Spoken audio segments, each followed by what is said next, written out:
Dave here, Flags Automotive, and well, today we're working on the 48 Chevy truck again, and we got the engine block back from the machine shop and the crankshaft.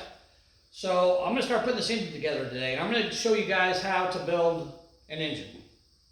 You know, I'm going to do it in steps, so you can kind of follow each video, and if you want to assemble an engine yourself, hopefully you can take some of this information and use it for your benefit. So let's go over a few things first before we get started on putting this engine together, all right? All right, let's go. Okay. So, we have got, today, we're working on a small block Chevy. It's a 350 engine. We got the pistons and rods here. There's the main caps. We got an assortment of tools, and I'll kind of go over what you might need if you're going to do this yourself. We got new set of rod bearings here, new set of main bearings here, and back here we've got new piston rings. We've got an assortment of hand tools. We got a little pick set. We got a piston ring compressor, or installer, I guess you call it, however you want to call it. I picked that up from Harbor Freight. I think it was like, I don't know, 15 bucks. And I also got a piston ring expander, installer, remover, however you want to call it. So, and I use this to remove the rings from the pistons that were on it when I pull them out of the engine, okay? So that's what we got there. All right, and we're gonna need a torque wrench today. So there's the crankshaft. So I've got this old one that I've had for a long time. It's served a lot of good purpose for me over the years. And then I've got a brand new Quinn that Santa Claus brought me for Christmas. I haven't even used it yet. So it's pretty fancy, really. I think it'll work out really well. So let's open it up, and there it is. It's actually bigger than my old style one, so it'd be really easy to torque with it. These are what's called a click type torque wrench, okay? So when you reach the desired torque, it'll make a clicking noise, and I'll show you what that sounds like. What I'm gonna do is I'm gonna use both of these today. I'm gonna use this one here since it's new to torque everything with, and I'm gonna verify everything with this and just see if this is still accurate, because I've literally had this torque wrench for probably 30 years, and I've built several engines with it. So I haven't used it for a while, but I'm gonna use this one here today, and then we're gonna verify with this one. So that way we can double check. Okay, now, let's go over what we did at the machine shop. I took the crankshaft to the machine shop because if you guys recall, the number 2 main bearing had some pretty bad scarring on it. And when I looked at the crank, when I got the crank out, I looked at it and it had some marks on the crank that I didn't like. So I took it to the machine shop. I was hoping they wouldn't have to turn it, and good news, they did not have to turn it. It's in good shape. They did polish it for me, so we'll take a look at that when we get it put in the block. So it's ready to go. All we had to do was polish it. That was fairly inexpensive, okay? Now the block here, first of all, let's go over this block. How to identify, hold on a second, I gotta go over and get my other phone because I wanted to show you guys this, and I forgot. All right. So I'll teach you guys on how to identify engines, okay? So an engine, most engines have got what's called a casting number right here, and on every engine it's in a different place. It might be down on the side of the engine, it might be up in the front somewhere up there, you know, you just never know. You have to look for this casting number. And then they've got what's called a date code, and this one here is right there. It says B1076. Okay, I'll explain that to you here in a minute. So this is the casting number, that's the date code. And on a small block Chevy, up here, so this is the front of the engine, right? So this is the passenger side. Right here on this boss, there'll be a set of numbers that should match the VIN number of the vehicle it came out of. And then there'll be another set of numbers up here that identify what the block is. But this block here has been milled. So in other words, they put it in a mill and they cut about 5 thousandths or so off of this surface because it was not flat. They wanted it to get flat, so they milled it. Of course, when they milled it, they deleted those numbers. So they're not there, so we can't We don't know what this engine came out of, but it's not that important anyhow because it's a newer block. It's not like some, you know, high dollar expensive engine. So let's go over this first. All right, before we get started here. So we're gonna, this casting number on this block is 3970014. Okay, and I looked it up a little bit ago. So I'll show you what this says. Where's it at? I saw this a minute ago. Well, I guess. All right. This guy here, I've told you guys this before, nastyz28.com. nastyz28.com is a really good source for Chevrolets to figure out information about blocks and heads and things like that, okay? So this guy says they came in 2 and 4 bolt mains. Let's see. That doesn't say a whole lot. Let's see. Well, that doesn't help anything. That's not important. Well, dadgummit, I found something before that talked about, all right, let's go to this one here. It says,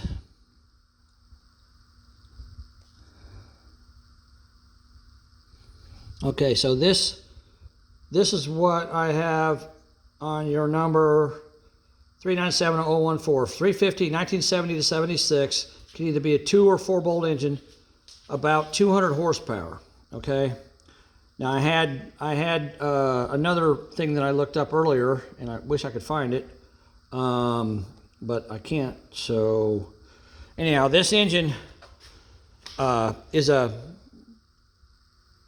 standard 2 bolt or 4 bolt 350 block, okay? There's nothing fancy about it, nothing unusual. Now we can look at the date code here. The date code here says B1076. What's that mean? Okay, B, on Chevrolets, B is always the month. And they don't use I because I looks like a 1. So it goes A, B, C, D, E, F, G, skips I, J, K, L, M. So M would be December. A would be January. So this is B, so this is February. February 10th, 1976. So this block was cast February 10th, 1976. It wasn't built then, it was cast then. But most likely it would have went into a car or a truck in 1976 before the 77 model year, okay? Now this engine would have been a maximum of around 200 horsepower from what I've read online. It went anywhere from 145 to 200 horsepower, which is really a pretty wimpy engine.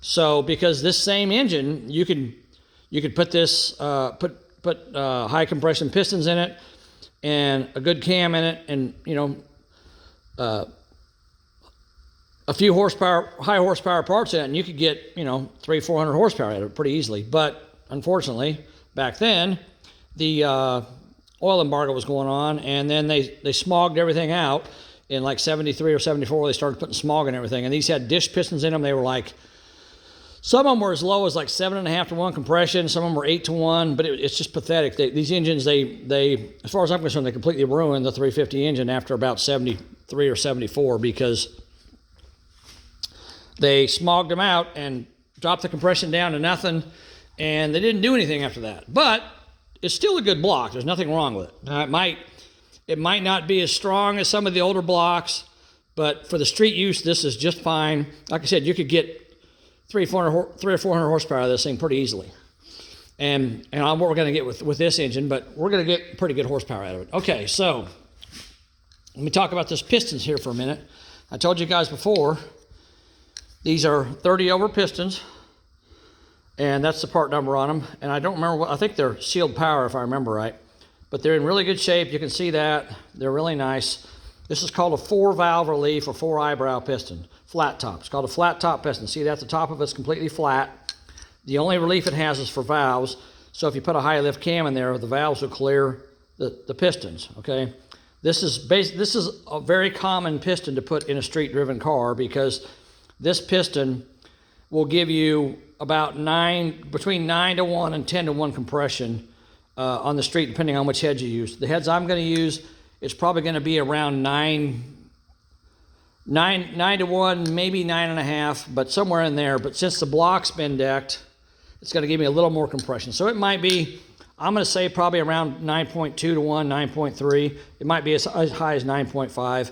But in the day, when this engine was new, these pistons, this part here was dished. It was pushed in. It had a ridge around the outside edge of the piston, and the whole inside of the piston was pushed in about 50 thousandths or 60 thousandths. So it gave you really low compression, no power, and was just horrible.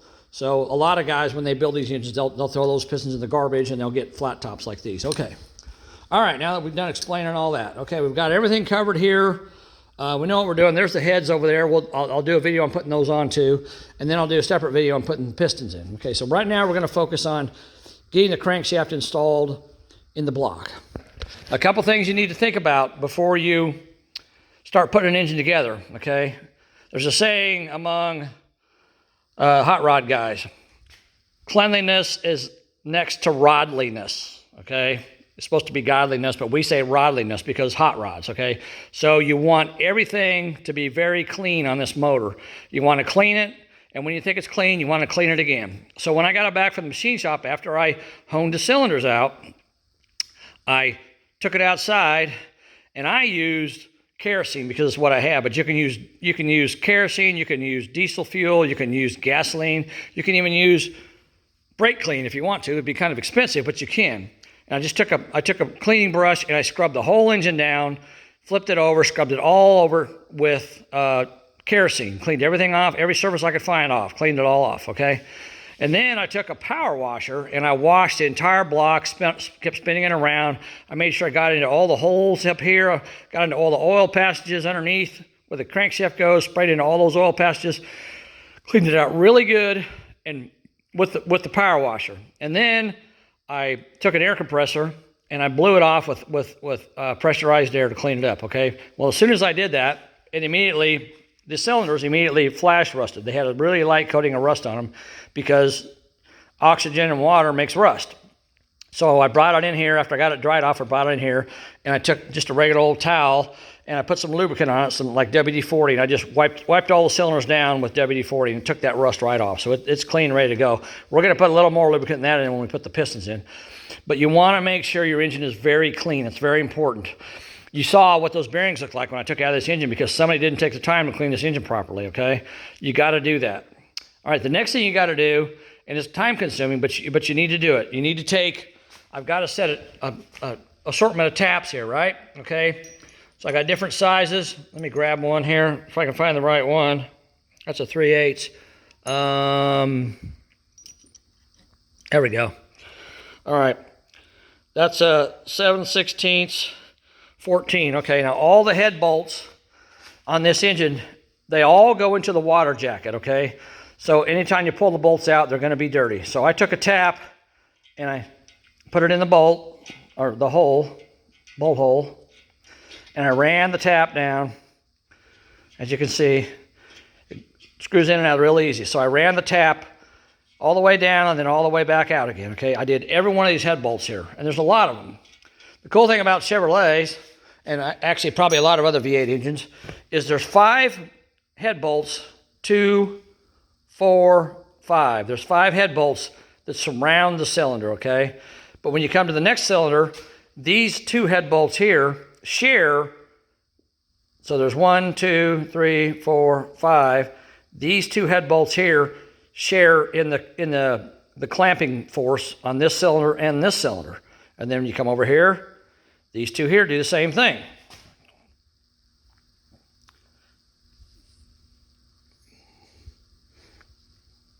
Oh, I'm sorry, that's not a head bolt. It's this one. So, okay, nope, I'm wrong. I said it wrong. There's one that shares, not 2. So you've got 1, 2, 3, 4, and then you've got the 5th one here. This one shares with these 4. for that cylinder. And so it clamps both this cylinder and that one. This one clamps these two. That one clamps those two. So you got bolts that share the cylinders because it's less machining to have to be done to the block. That's one of the good things about a small block Chevy is there's a lot of stuff in them that make them very versatile, and people love them. Okay, so I every single bolt hole in this entire engine, I ran a tap through it, okay? I ran a tap through the head, all the head bolts. I ran a tap through all these perimeter bolts that the timing cover goes on. I ran a tap through the water pump bolts. I ran a tap through these engine mount bolts. Even though I probably won't use them, I still ran a tap through them in case I need them. All right? And I can't flip the engine over because it takes two hands.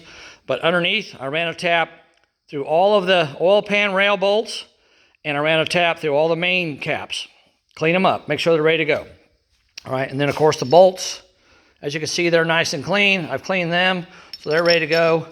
The rod bolts, I did not clean them, but obviously they're not really that dirty because you don't put any kind of seal or anything on them when you put them in, so they should be fine. Okay, so now we're ready to start putting this motor together. We know what we got. We know it's clean. It's ready to go. So let's start with putting the the crankshaft in it. Okay, I'm going to get you guys in here close so you can see what I'm doing. You don't need to see my mug, like I always say. You need to see what I'm doing. Okay, so we're going to flip the engine over.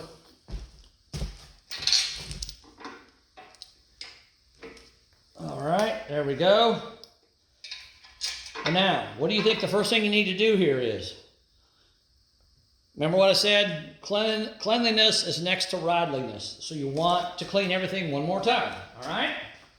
So I'm going to take some blue towels. These are handy. You can buy these at Walmart or the parts store. They come in handy. Actually, I only need one. I'm going to take blue towels and I'm going to fold one up, and I'm going to take some brake cleaner. Where's my brake clean at? Oh, here it is. All right, I'm going to take some brake clean. This is just, you can buy this at Walmart. You know, it's like $3 or $4 a can. I'm just going to spray brake clean on this rag, and I'm going to wipe down. I see some little places that stuff's dripped on here. It's run down because it's been sitting. I'm going to clean off the oil pan rail. And see what I'm getting off that? I'm getting more dirt. You know, you can't clean too much. I've actually seen people take hot water and dish soap and a brush and scrub an engine block with it. I mean, there's nothing wrong with that. If that's what you think you need to do to get it clean, that's fine. You can do that. All right, so. And then the next thing we're going to do is we're going to clean off this bearing surface, okay? This is called a saddle. This is where the bearing sits, all right? So we're going to take this same rag with brake clean on it, and we're going to wipe this out. And why is that important? Why do you think it's important to clean this out? Well, I'll explain it to you here in a second. Let me finish cleaning them. All right, there we go. Because if you get a piece of dirt or a little piece of metal shavings or anything between here and your bearing, it's going to create a hot spot in your bearing, and it's going to eventually destroy your bearing. So you want to make sure this is perfectly clean. There's nothing in there. It's all nice and clean, okay? All right, now that's all cleaned out. A little bit of lint from the towel so I can wipe that off with my hand. Another thing you want to remember, people don't think about it a lot. These edges here, this edge right here, that's a very sharp edge. And you can actually cut your hand on this right here where all these machine places are. These are sharp. So you want to be careful when you're in here using your hands because you can cut your hand really easily on that. I mean, if I pressed hard on that, I could cut my skin. So you want to be careful when you're in here working, okay? All right. Now, let me show you these main bearings. You can't just throw main bearings in the engine, okay? You got to pay attention to what you're doing. All right, let me show you why. Get these out. I'll get these out because these are the ones I'm going to use first. All right.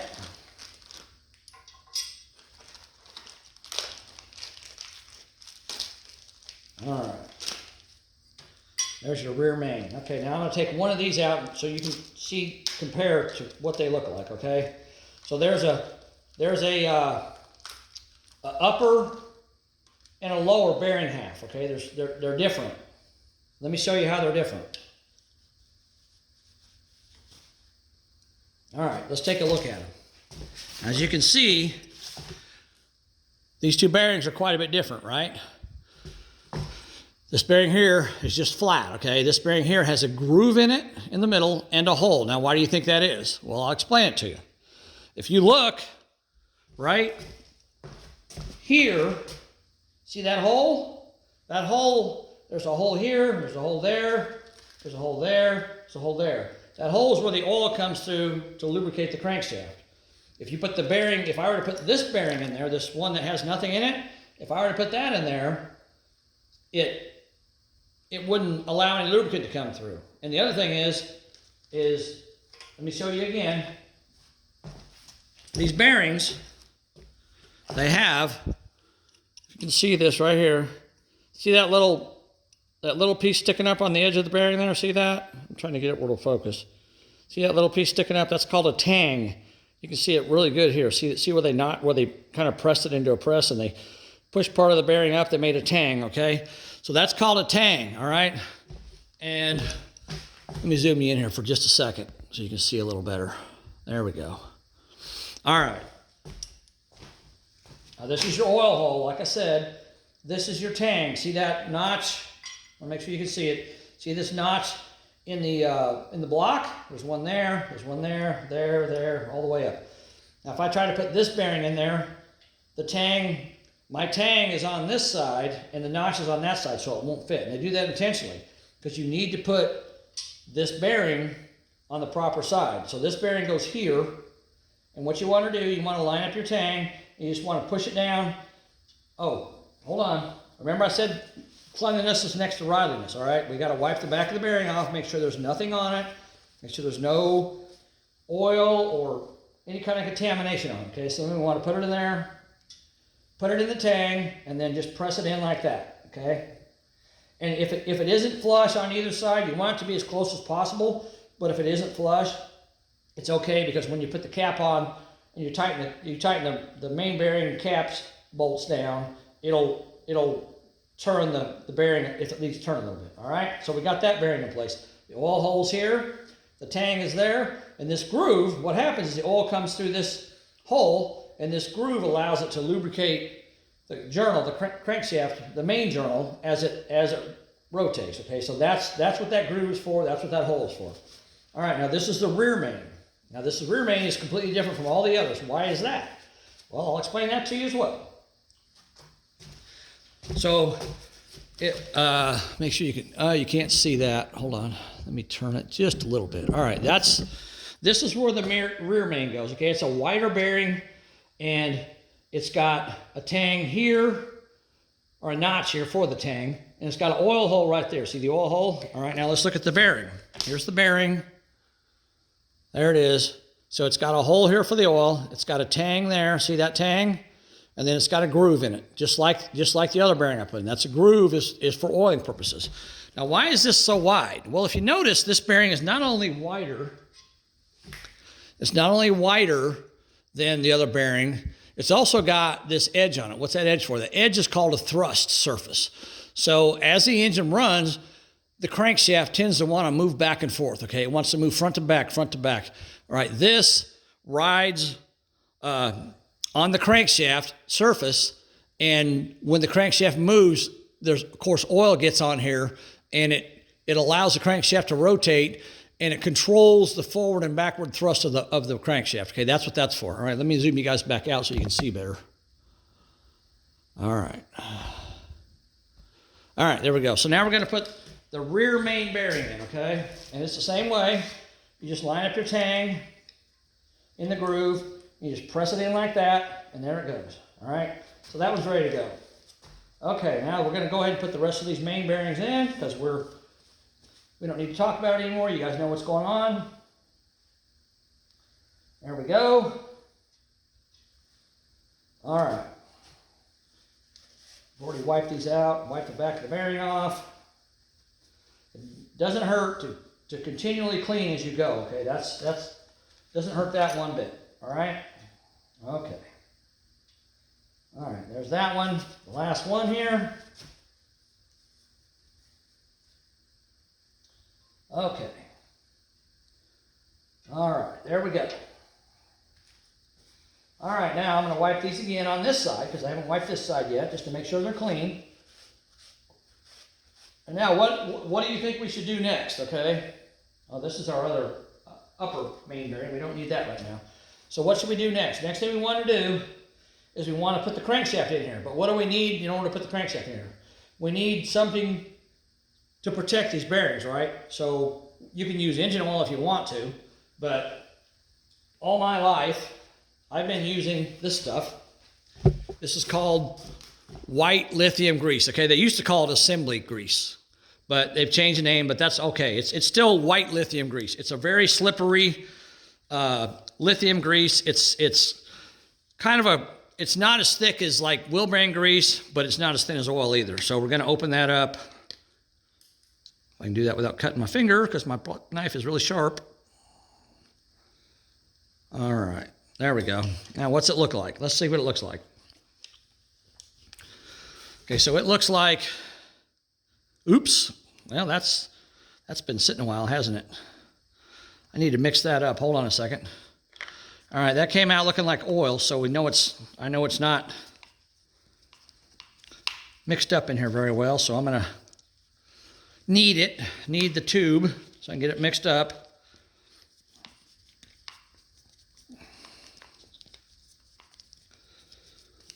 There we go. All right. I'll get the air out of it.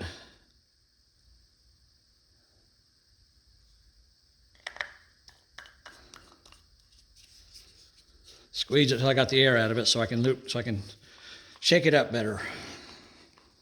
This stuff used to not separate like this, but of course everything's different now, so. But it says it's high film strength for automotive, marine, farm, home, industrial use, superior lubrication and durability in any weather. Oh, it doesn't say assembly lube on it, but you can use it for that. That's not a problem. Okay, let's see if we can get some white grease to come out of here now.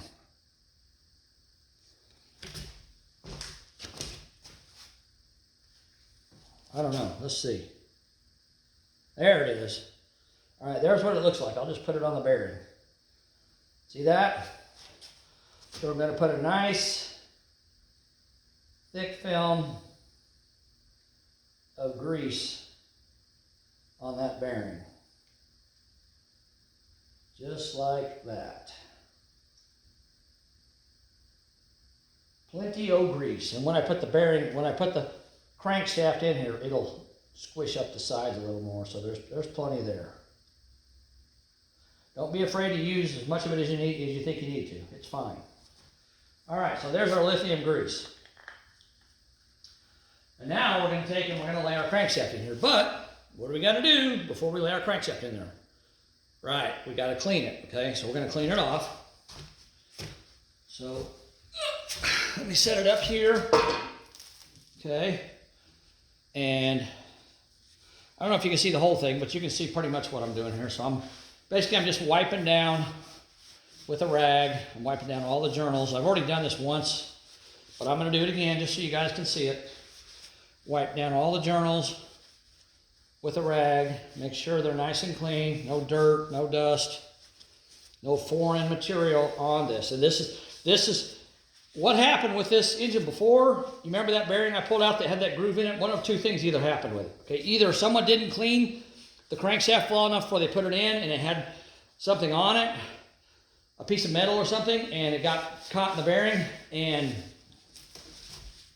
damaged the bearing, or when they had the block machined, they didn't clean the block well enough when it was done being machined, and a piece of metal that was in the block somewhere probably got stuck in one of the oil passages, and it came down the oil passage through one of these holes right here and came onto that main bearing and gouged it up because there was a piece of metal that was stuck inside the oil passage. That's why I used a power washer on this thing yesterday, because I could spray everything out with high pressure and make sure all the oil passages were clean, make sure all the surfaces were clean, and then of course you want to dry it off immediately when you're done with compressed air so it doesn't rust. Now the crankshaft, I did not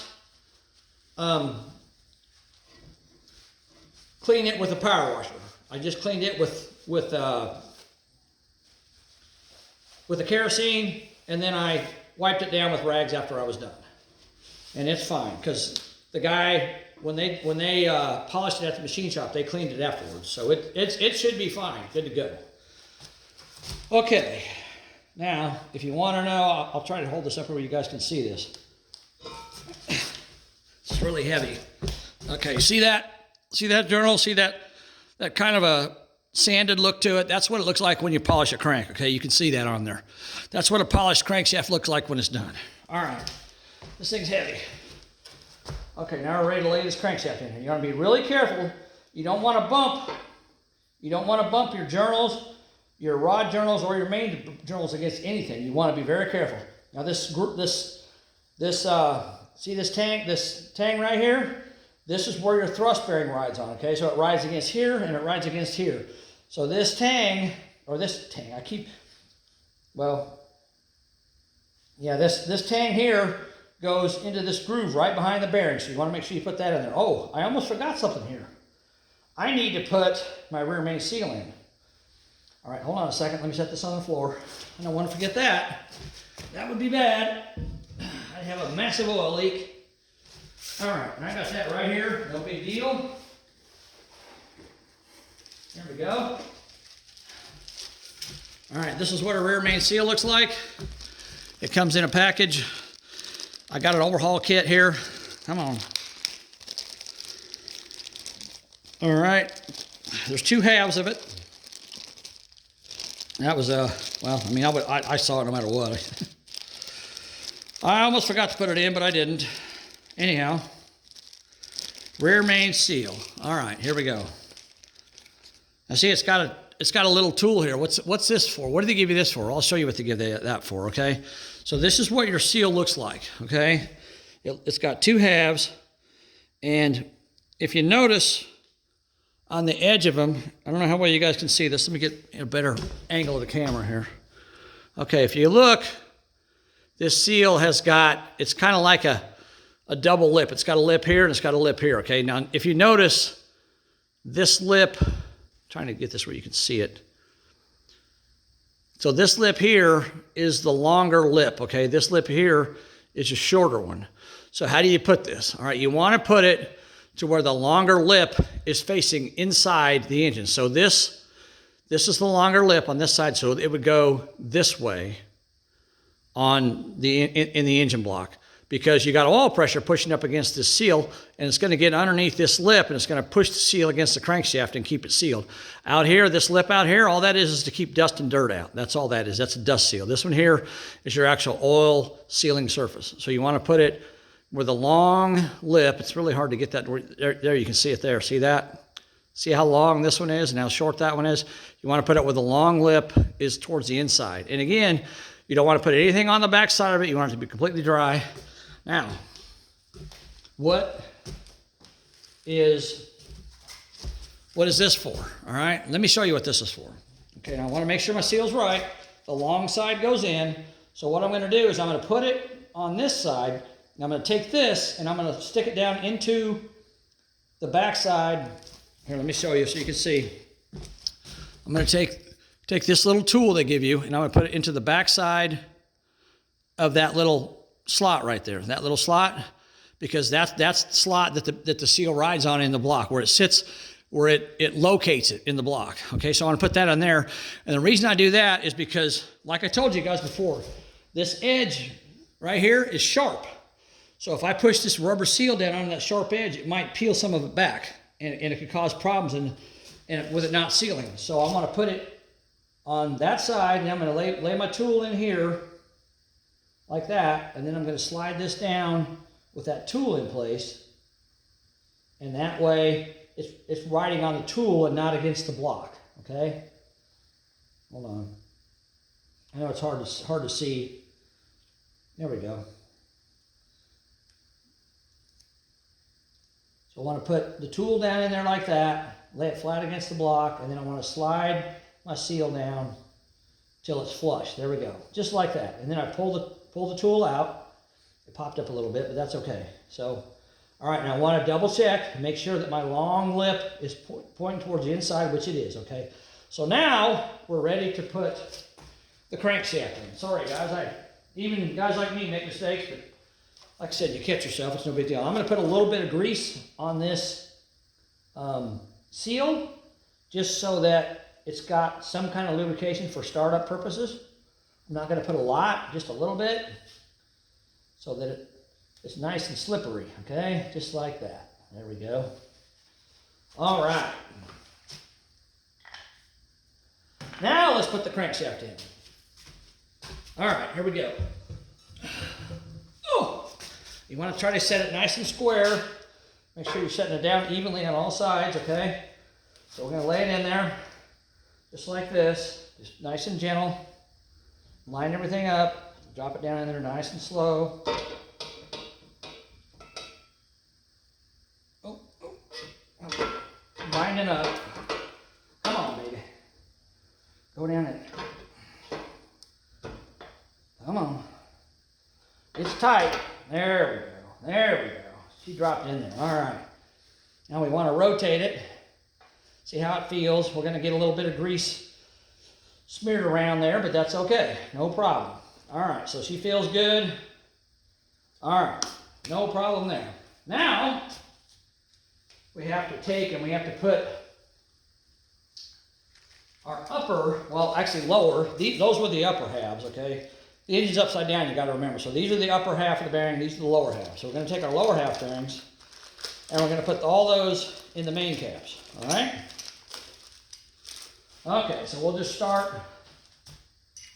here at the end with number 5. And again, we're going to take our rag and we're going to wipe everything down.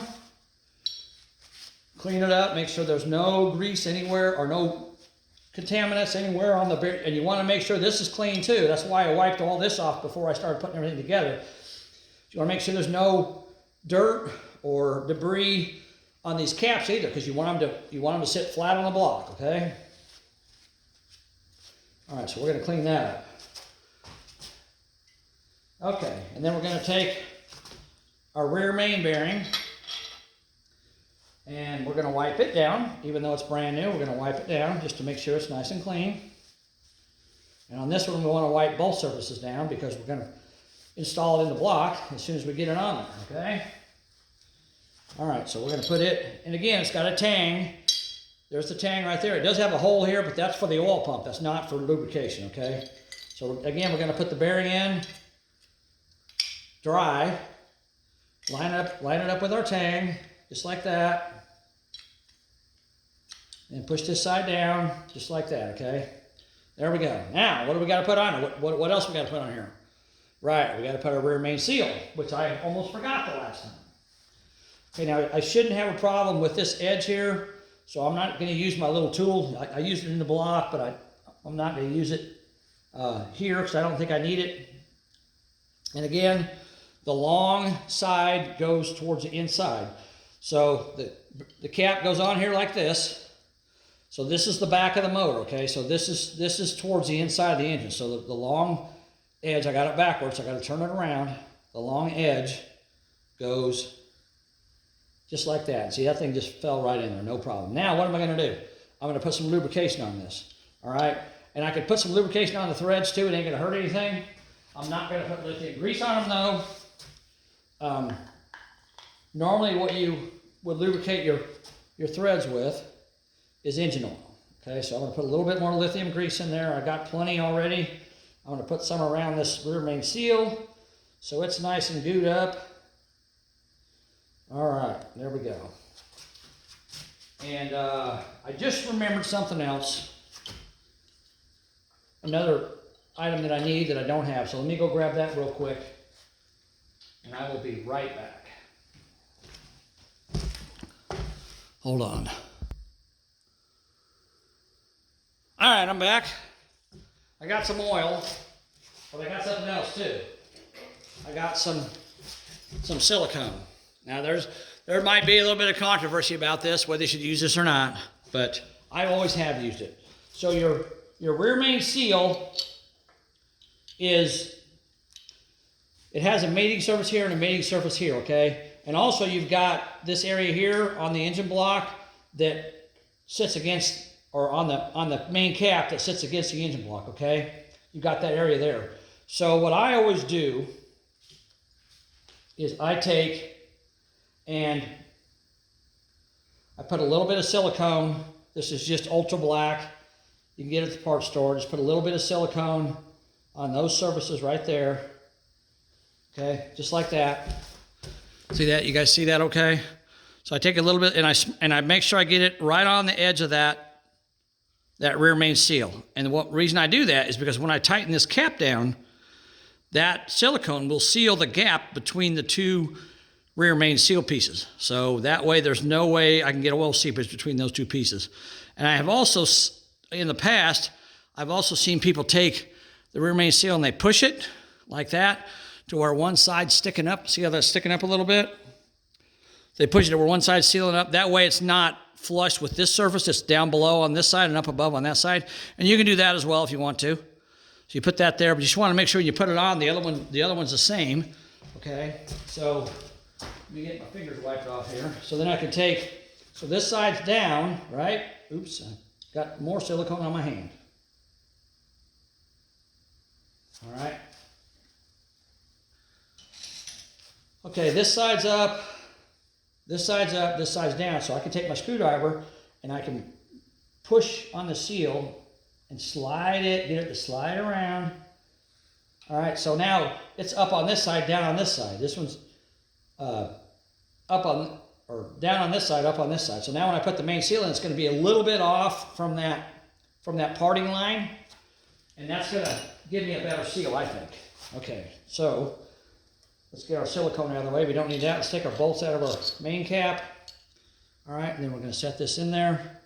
And when we line this up, that rear main seal should be right where we need it to be. Okay, there we go.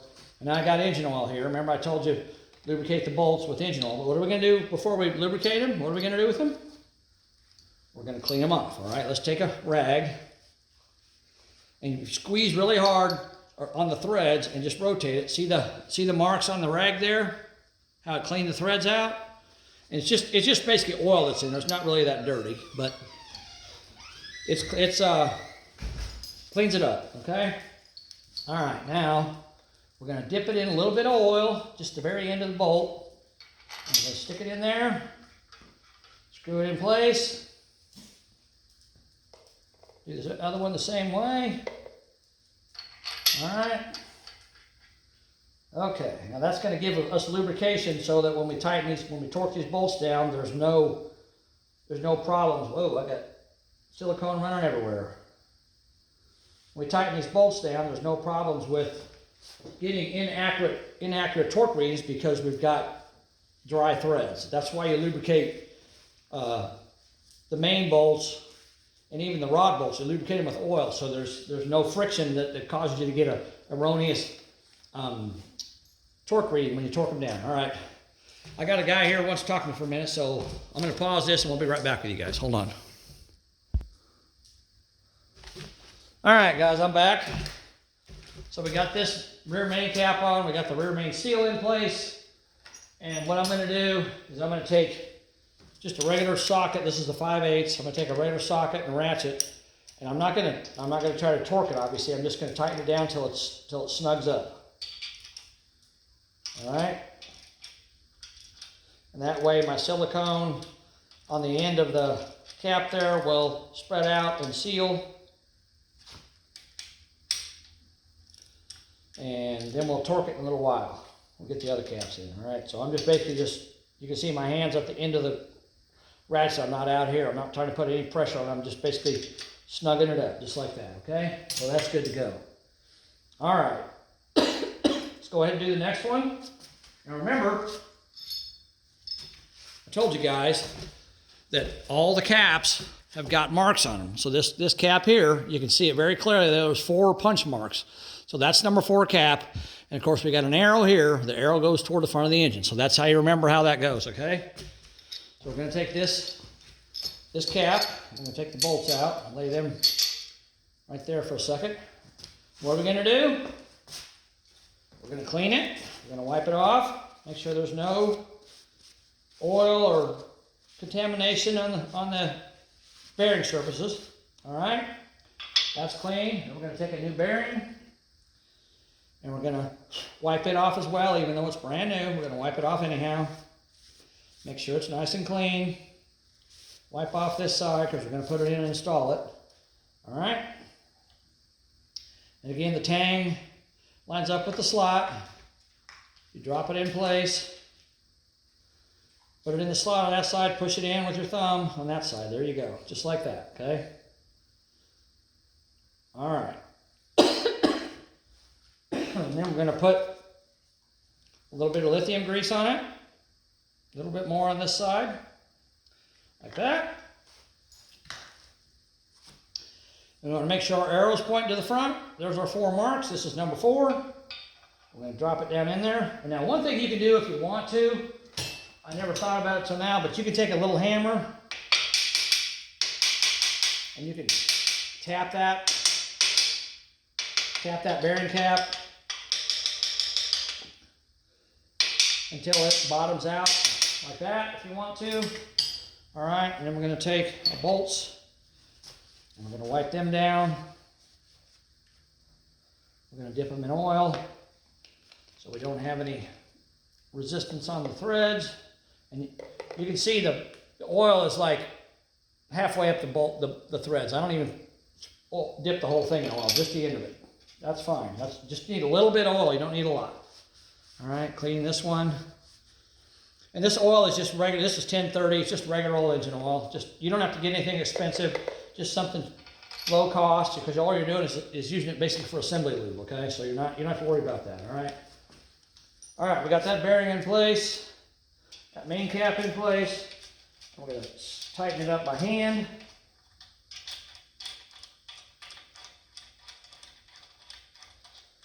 Like that. And we're going to take a ratchet again. I'm just going to put light pressure on it. All right, there we go. Next one, main cap. Take the bolts out. Make sure number 3, see the 3 marks? So we got number 3 there. That's the one we want. Again, we're going to clean it.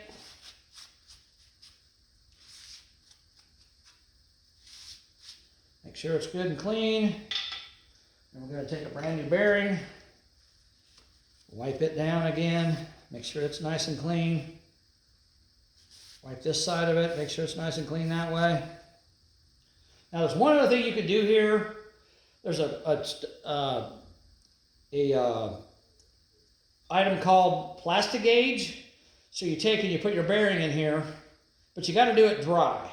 Okay, so you put your bearing in here like this, and then you put a piece of plastic gauge. Plastic gauge is just like a really thin, it almost looks like a thread, but it's made out of plastic.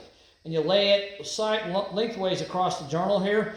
You put the cap in place with it dry. I would wipe all this grease off of there, and I would take this cap and I would torque it down to specs, and then I would loosen it back up and I would check the plastic gauge. And the plastic gauge, the package the plastic gauge comes in has a scale on it, and depending on the width of the plastic gauge is how much clearance you have in your bearings. But this engine is already ran. It's been polished, so it's probably a little looser than it was to start with.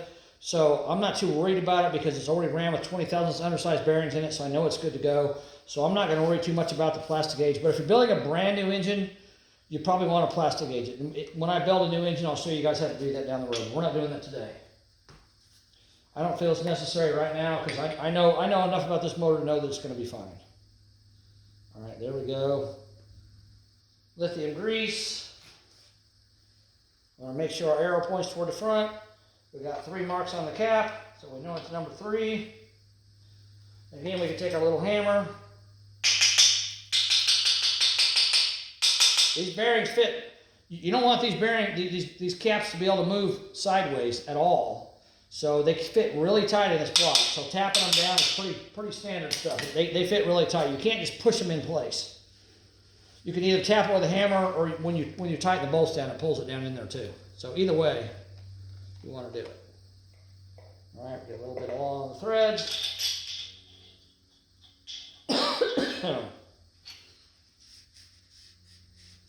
Again, we're going to clean that one. A little bit of oil. There we go. All right. Number 3. Where's my ratchet?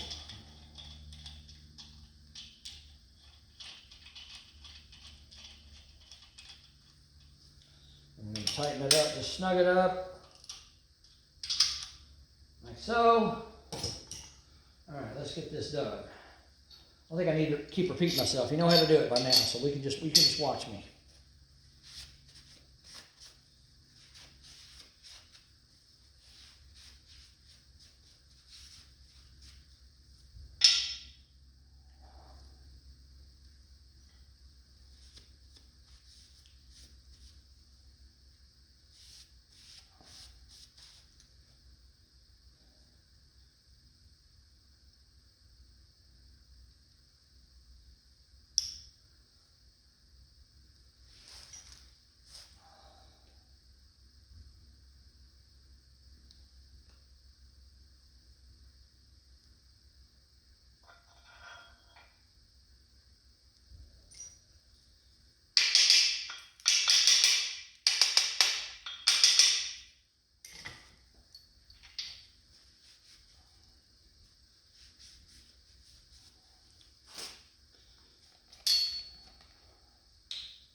All right, we got all the bearings installed. We got the rear main seal installed. We got everything snugged. We don't have anything torqued yet, but we got it all snugged down. Now, if you remember, I put silicone on the rear main seal here, okay, on this cap, because this is the end cap that goes on the end of the engine. And you don't want oil to seep out past the cap or the rear main seal and have a leak back here. So I put a little bit of silicone back there, okay? Now you might be asking me, well, why didn't you do that in the front? Well, let me show you why I didn't do that in the front, just real quick here. We'll take a look at that. So I did not do it in the front because the front is enclosed in the timing chain goes here. And then you got a timing chain cover that goes here, and the oil pan mates with the timing chain cover. So this is actually still inside the engine. So you don't need to seal this surface, because any oil that leaks past this bearing is going to go into the timing chain area. So it's not going to hurt anything. So you don't have to put silicone on that end, just that end, okay? That's the first thing you want to know. All right. Now, what do you guys think is the next thing I want to do to this engine? What do you think is the next thing I want to do? You're probably saying, you need to torque the bolts, Dave. Well, no, that's not right. Let me show you what you want to do next, okay?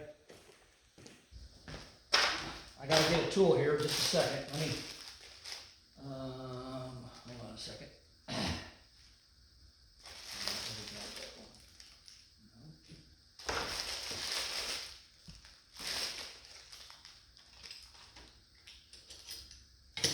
Okay. Trying to find it. Oh, what it is.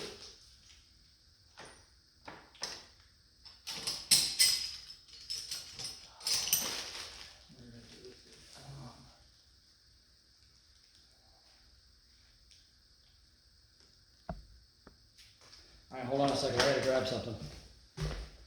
Hold on, I ain't gonna make you guys sit here and watch me. Okay, guys, I was looking for this key that goes in the keyway on the crankshaft, and I set my cam and brake clean on top of it. I couldn't find it, so there it is. All right, so I got to rotate this crank a little bit and tap that key in place. Okay, now let me get the jewel I was going to get.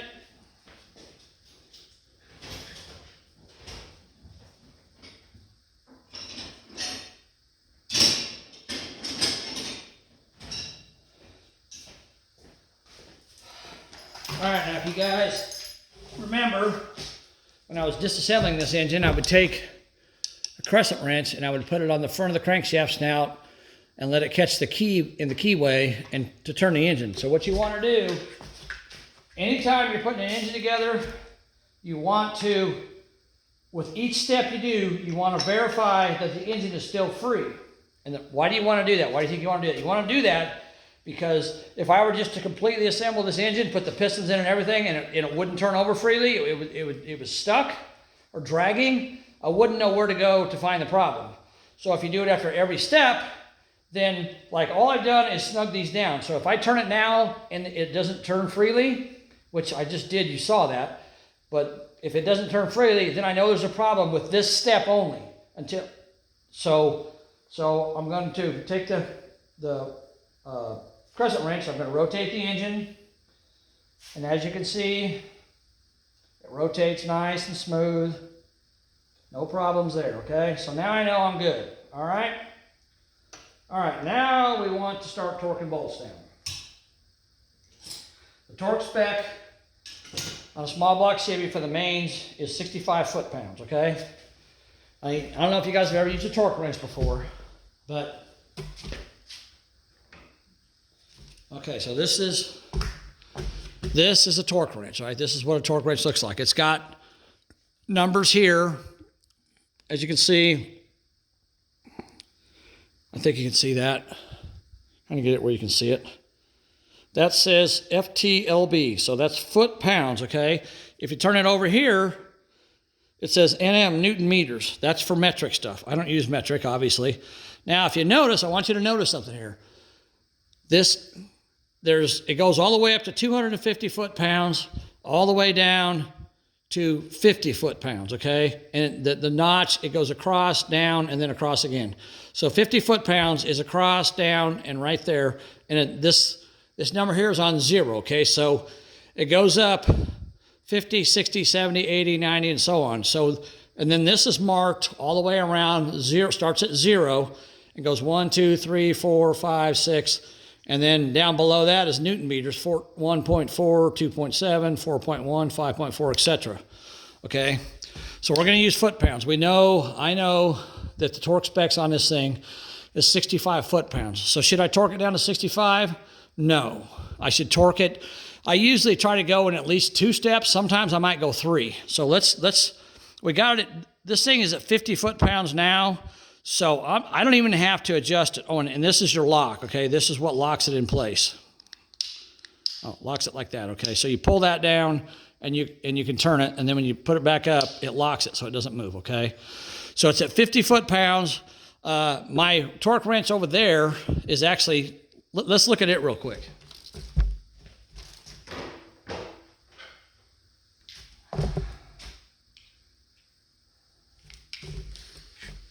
So this torque wrench here, this old one that I've had forever, it only goes up to 150 foot-pounds, not 200, but it starts at 20, see that? But I'm actually below 20. So I can turn, and it unlocks down here. So I turn this, unlocks it, and then I can rotate it down around, and when I line up the 0 to there, I'm at 20 foot-pounds, okay? So that's at 20. All right, I can lock this down. Now, so I'm gonna go ahead and use this one to start with, because it's got a lower torque reading, okay? So I'm gonna start, and when you torque anything on an engine, you always wanna remember, you start in the middle and work your way to the outside. And the reason you do that is because, especially on a cylinder head, if you start in the middle, as you torque it, it pushes the gasket toward the outside of the block. Start in the middle, push it this way, start in the middle, push it that way. So it pushes the gasket, that way you don't get anything in a bind, okay? So you always want to start in the middle. So this is my middle journal. So I'm going to tighten it down to 20. You hear that click? Hear that? That's 20. Go to the next one. That's 20. Working my way out from the middle. 20.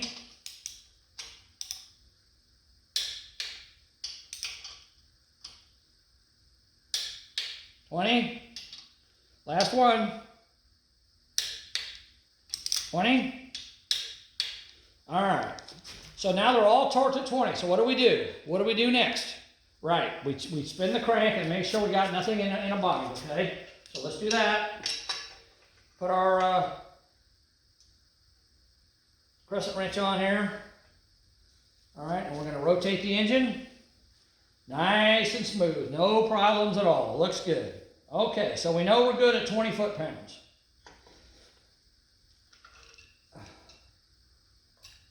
All right, now I'm going to turn this one up to 50 foot-pounds, okay? So it's 20, oh, sorry. It's 20, 40, 60. So I got to go halfway in between 20 and 40. This one here, it goes in 2-pound increments. 2, 4, 6, 8, 10 is here, and then 20 is all the way back around. So I'm going to loosen it up down here, loosen this, and I'm going to rotate it one full revolution, and that gets me up to 40 foot-pounds, right? Okay, then I'm going to go 10 more, so I'm going to go half a revolution, and that's going to get me up to 50 right there. All right, 50 foot-pounds. Tighten it up so it doesn't move. See that? 50 foot-pounds. You guys see that okay? All right, now we're going to do this again. Okay? All right, that's going to get a little tighter, so I'm going to put my foot, if you can see this, I'm going to put my foot on the engine stand and hold the engine. Click. The click's getting louder. You hear that click? You don't have to turn it much once you get it torqued down to the initial spec. There we go. All right, we're going to go to this one. There we go. This one. There we go. All right, go back to this one.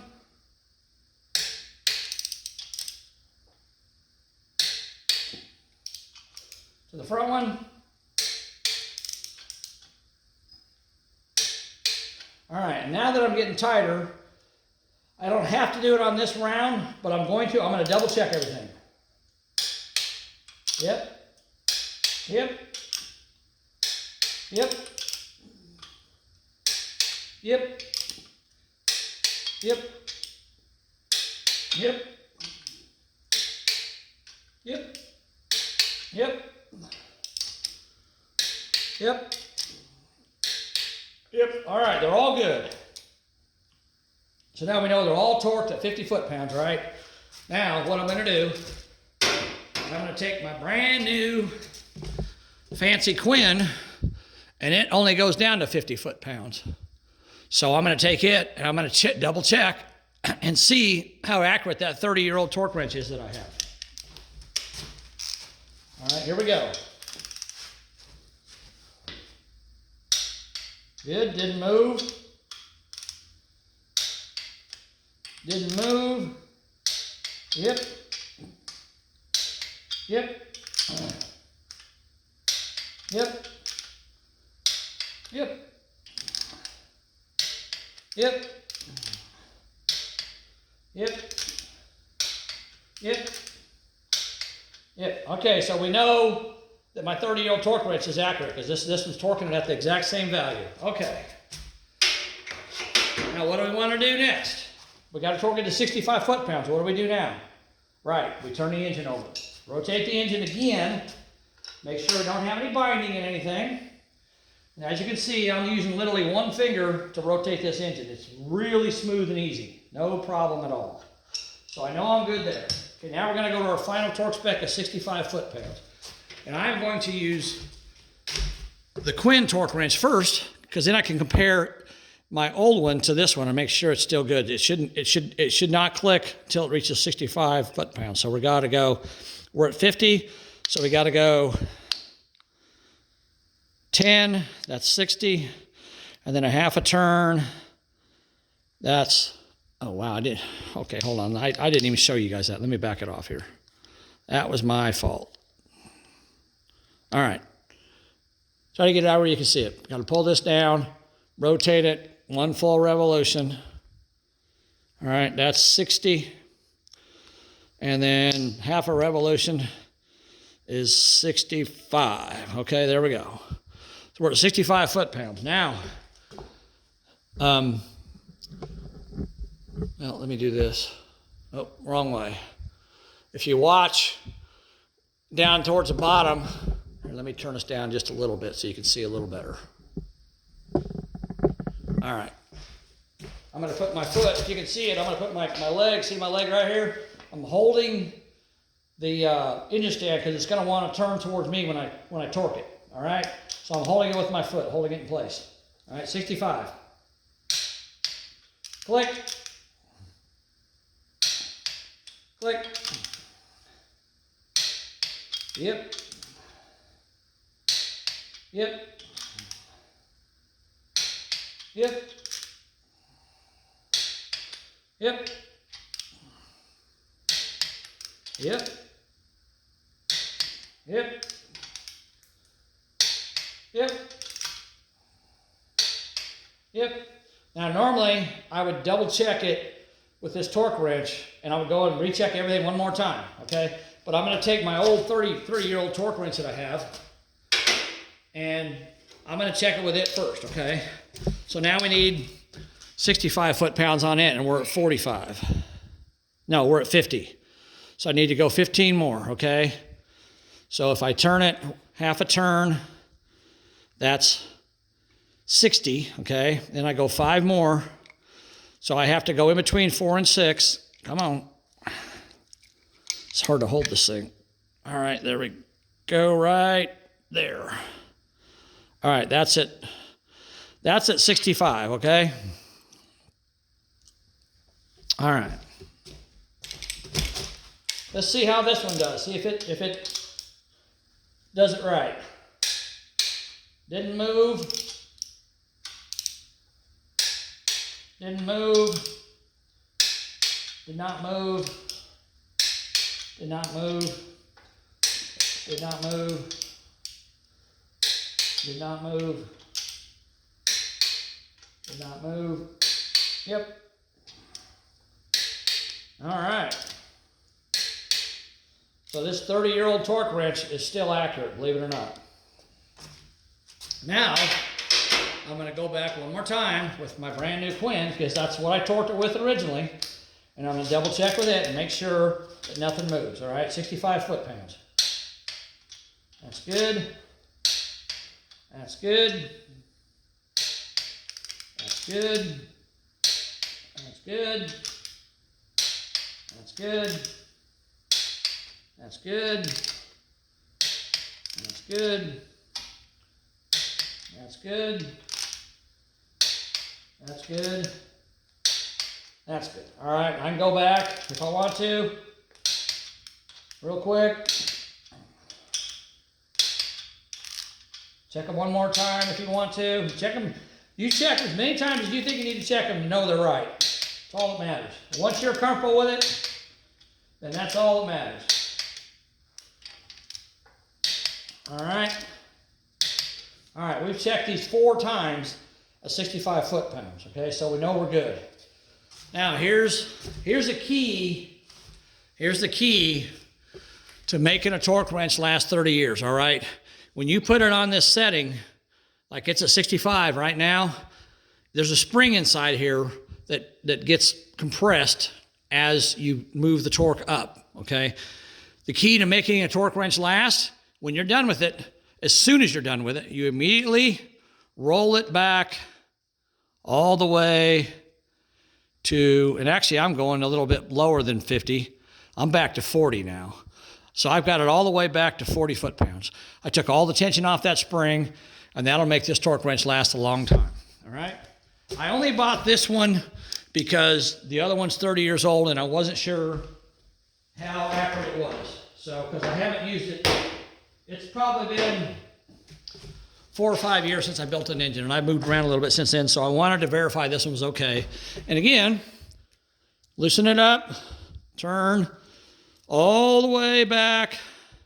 This one here goes down to 20, all the way back to 20. There I am, I'm at 20 foot-pounds. So now the tension's off the spring and the handle, and that's why this torque wrench 30 years later is still accurate. You always want to remember to turn your setting, your dial back to 0 when you're done torquing any bolts. I don't care what it is.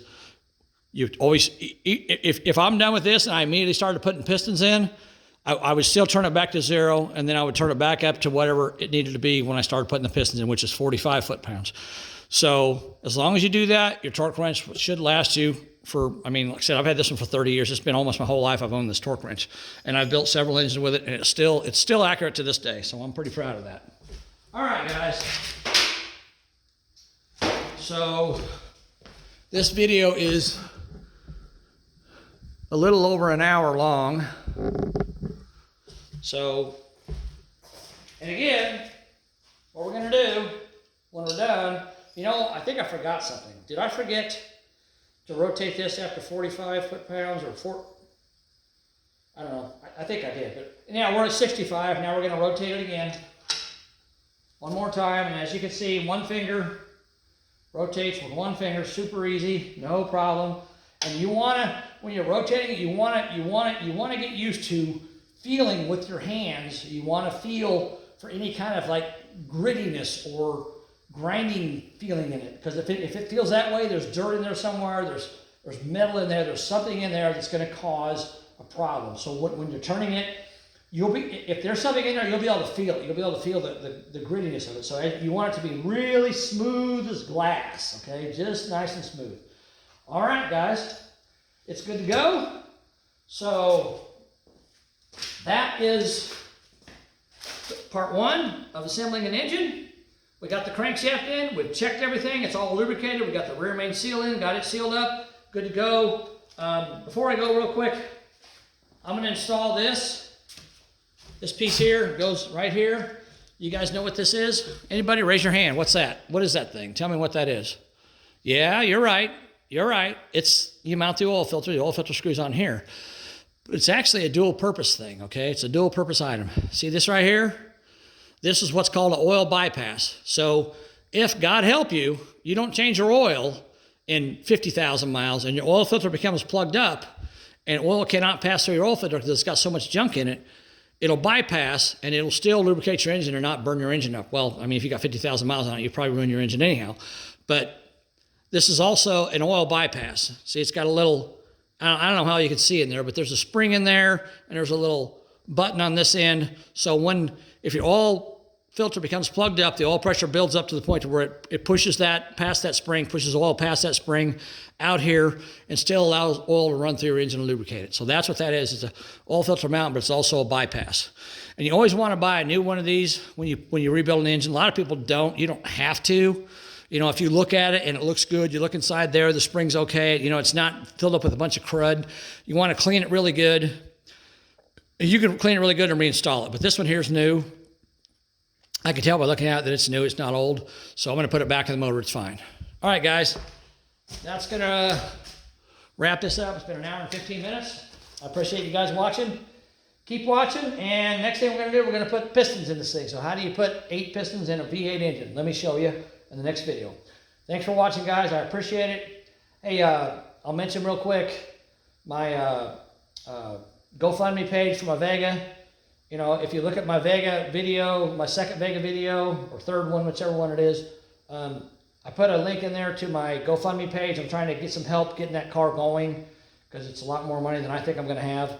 If you can help me, great. If you can't, I mean, I'm cool with it either way. But, you know, check out my GoFundMe page. And, you know, if you can give me 15, 20 bucks, you know, 50 bucks, 100, whatever, you know, whatever you can do to help me, I appreciate it. All right, guys. And subscribe to my channel, please. I'm going to start asking that because I'm starting to get some interest in my channel. So please subscribe to my channel. Hit the like button. Send me a message. Ask me questions about this motor. You know, if you saw something I did wrong, let me know. If you don't like what I did, let me know. Because everybody does everything different, you know.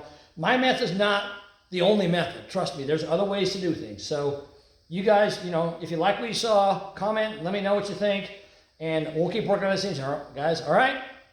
Thanks for watching. Talk to you later. Bye.